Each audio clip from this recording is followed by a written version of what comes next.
Bartz. Carol Bartz. Yahoo. Ooh. We haven't talked about Yahoo all night. Yeah, Okay. that's interesting. I don't think it's going to happen in 2011. I think it's going to be early in 2011. I think Carol's in big trouble. I think Yahoo's in big trouble. Did you hear like that? There was the access table, and there was like the Yahoo chair. Yeah. Then there's like the Yahoo chair over there. There's like one person applauding. If we heard some yodeling, Okay. that would be good. Thank you. Come on, give it up, guys. When are you going to start fighting? Yeah, I mean, I think Yahoo has a really fundamental problem that, despite Carol claims their story is simple, I think the story is simply that they don't have a really clear story, and they're getting killed in It's weird because they could have a clear story. That's just because you don't live in the Midwest. I'm sorry? That's because you don't live in the Midwest. Yeah, because they don't live in the Midwest. She says everyone in the Midwest. They're really big in like Dayton this year. So I mean, I think there's a very high probability that you have something monumental happen at Yahoo. I think they're going to have to sell off their big Asian investments. That will be part of any transaction that happens. I just don't. Why do think they Carol's have to gonna sell survive. off their Asian investments? Their stock is so low. It if you makes look them at, vulnerable. basically, if you look at the valuation, like a reasonable valuation on what their stake in the Asian assets are worth, the core business is being valued at like nothing. So I mean, I think there's Isn't that an argument to wait until some of those assets IPO in Asia before selling them off? I mean, everybody's trying to pressure them to sell them off before I hold on to that Asian stock so tightly. Yeah. Yeah, I think they're going to end up, they're going to end up selling the Alibaba piece back to Jack Ma. There's no question it's going to it's going to be taken apart. There'll be, Yahoo will have a smaller sign next year because they're going to be a smaller company. Now I gotta say, I think the anti-Yahoo stuff is a bit overdone. I think, sure, the give it up, you two. Fight. I think, sure, their revenues aren't growing that much, but hey, we're in a recession. They're getting efficient. They're getting a bit more profitable. They're still generating cash. I mean, unless the board just decides for some reason that they're going to switch horses again in midstream, what's the point? What's the point in switching? You have to remember, we're in the Silicon Valley bubble where we're all saying like, oh, they're not growing like Google, Groupon, or Facebook or such things. But Yahoo is still the dominant website in most of the rest of the world across many different verticals. While Yahoo may not have some kind of magical super growth driver like a Groupon or such, it has core businesses that aren't going to be going away in the next year, 2, or 5. They're going to maybe struggle, but they're not going to go away. They're not going to have major drops. I don't think anyone's saying they're going to go out of business. I mean, they're still one of the largest websites in the world. I think the problem is when you have an inability to convey a story and to talk about where you're going to grow, the issue is not with us or with users, it's with Wall Street. And the stock stays low, and you know that there are still bankers and various people out there crunching numbers. I think the AOL thing was a red herring. I don't think there was much to that. But you know there's all these people sort of looking at it and thinking, gosh, for that much, what would I get? No, one of the largest websites in the world. So they're Apple circa 2001, right? With a big ARM investment that was worth a lot of money that they gradually sold off for cash generation, but the stock didn't get any respect, and Steve Jobs just whittled down the product line to really focus it while he waited on some kind of hit product to save the company that didn't show up for years. I mean, is that what it is? Possibly. Steve, well, part of the reason why Apple came back was because Steve Jobs was at the helm. The founder of the company was back. Carol Bartz isn't a visionary. Carol Bartz is a manager. Same thing with Steve Ballmer. Steve Ballmer isn't a visionary. He's a manager. And while they're doing pretty good this year, well, I'm saying Microsoft, you can't expect him to make the kind of visionary change that Bill Gates or Mark Zuckerberg or Steve Jobs or Larry Ellison would make. So who do you think is the next big CEO to step down, 2011? I'll get back to you on that. It's whoever's talking about ethics and standards. The person who's the most moral is the one who's going to step down. Yep. That's always the ones who are saying, you know what? So who is that? Steve Forbes. Steve Forbes just fired himself, didn't he, Quentin? What happened there? He did. He's already stepped down. So did he? There you go. You're late. You want to talk about that at all, or? Huh? You want to talk about what's going on at Forbes these days? Ask Eric, man. It starts on Monday. I want to make one more point because I found myself over and over this year since I work at Newsweek, over and over this year talking to companies like I had to do a story about Dig, and a column is like, how did you guys? This year?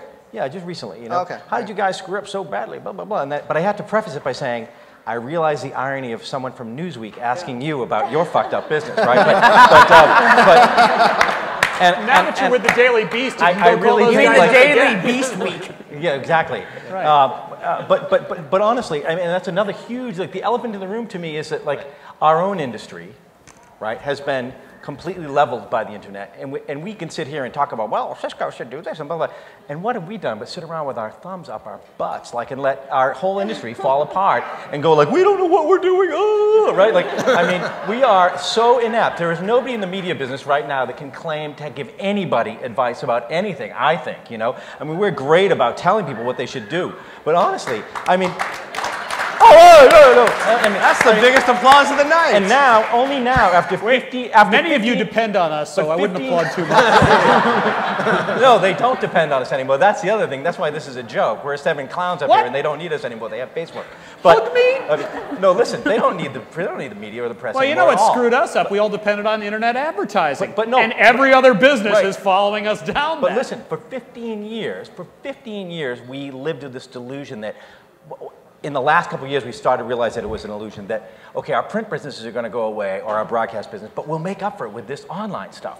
And only now, like literally now, in 2010, they're all kind of looking around going, oh, I guess that didn't work out like that. Like, that didn't make any sense. The CPM rates have come down, so we tried, let's make out more page views, let's do slideshows, let's do top 10 nude beaches on Forbes, right, to try to get any kind of traffic we can get from the portals, right? No, I mean... Top 10 nude beaches I was at Forbes when this happened. I spent 10 This years is a at true Forbes. story. No, Who wants to go to a nude beach after this? I I'm just saying. gotta footnote this, because Top 10 Nude Beaches is one of the great journalism stories. We ran Top 10 Nude Beaches, and we ran 10 pictures of beaches with no people on them. No news. Yeah. And you people clicked on all 10.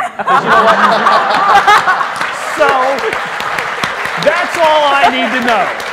And I know why, because you keep thinking that Might be a nude person on the the next next one. They see a shoulder. Pictures of Steve Forbes on the video. No, but like really, only now, we've all realized suddenly this year, 15 years in, all these big brains in the media business realized that the whole thing we pursued for 15 years was stupid and didn't make any sense, and that there's no money in it, right? And now you see everybody racing around trying to figure out, well, how can we... So Gawker is changing now. Gawker is saying, let's redesign the site. We'll try to do more video ads. We'll still be an open site, but we'll try to get higher CPMs by doing that. Or you have Murdoch saying, we're going to do an iPad app, and we're going to close it off. We're going to rope it off, and we'll get subscription fees that way. Because otherwise, if we stay with what we're doing, we're all screwed. We're all dead. Like, all of us are dead. Like, I mean, our model, and you're not, you work at Bloomberg. I'm not, I work at They sell Bloomberg. terminals. Yeah. No, if you can hook a web business to something else, like the Daily Beast can hook it to the print side of Newsweek. You're such a and siphon off that romantic, cash. Dan. I don't know about you, but we're still hiring over here. Yeah, you're hiring, but what are you paying? You're not paying what I make. I know that, right? So, I'm just saying. I don't want to be a jerk, but like basically, honestly, journalism used to be a field. It's all right. I have a couple decades still. Yeah, okay, but, right, exactly. You do, but you know what? But honestly, no, that's right. That's true. That's fair enough. No, I'm not trying to say. I don't mean it in a bad way. Journalism used to be a field. No, a friend of mine who works at the Daily Beast, who used to work at Newsweek, when the sale of Newsweek was announced, and you know, Tina Brown, this is months ago, right, before they decided to merge with us and we were so great and there was a little synergy, the initial reaction of the Daily Beast was like, oh yeah, Newsweek sucks, they're going down, we love this, right? Gawker was loving it, everybody was loving it, all the blogs were loving watching old media collapse. And this one guy who came from Newsweek to the Daily Beast went around to these young kids and said, you know, I don't think you should be cheering for this, you know? What you're seeing is the destruction of an industry where in the old days, guys like you had a chance. If you stayed in the business long enough, you might actually make enough money to have a mortgage, to have kids, to buy a car, to put your kids through college. You're not going to have this on the economics of the Daily Beast and the Huffington Post and the way things are set up now. Speaking of disruption, by the way, let's talk about Nobody's clean Gawker. tech. No, Does Dan, clean tech by the way, have a good the traffic on or a bad Newsweek.com 2011? versus Nobody the traffic. cares about our media cry fest. This is Media Predicts about technology. Actually, this Let's has been the talk most fun of the clean tech. evening, yeah? I saw someone tweet and ask for this. John, I don't think you got a finger on the audience here. That's true. Nude beaches make great stories. There you go. Oh, but Dan, Yeah. the traffic on Newsweek.com, the traffic on the Daily Beast, how'd they compare? We're twice as big. Yeah, and the Daily Beast took you over. Yeah, what exactly. the hell? Let's talk They had a about cooler that. name. Yeah. They had a cooler name. Yeah. But there is a caveat to that. Yeah?